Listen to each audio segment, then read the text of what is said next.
It's Thomas Mulready from Cool Cleveland. We're here at Ingenuity 2023. We're here with Bob Drake. Bob, I don't know whether to call you an installation artist, a musician, a pipe organ manufacturer. What do you call yourself?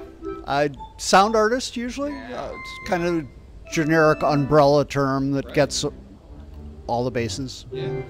You've done so many things over the years that I've known you. This one really stands out in my mind. You're working with the space. You're working with the acoustics of the space. It's interactive because you got people coming up and playing with the triggers.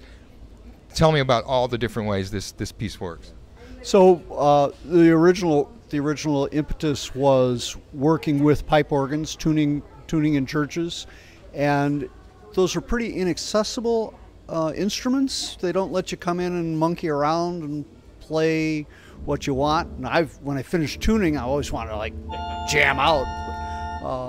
So I wanted to share that experience, being up close right inside the chamber when I'm working on instruments has a very unique acoustic situation that again I can't share with people because you can't crawl up in there with them. So I decided to pull some pipes out and put them in a situation where everybody could see them, hear them up close, and play them.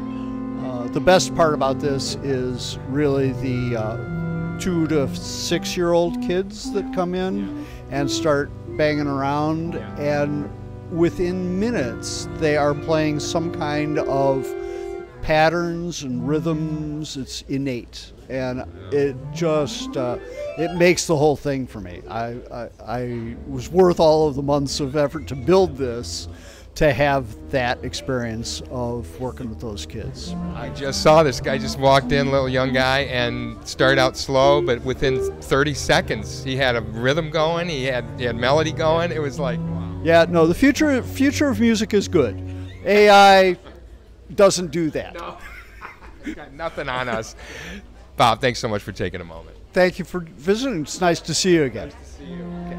Hey, it's Thomas Mulready from Cool Cleveland. We're here at Ingenuity 2023.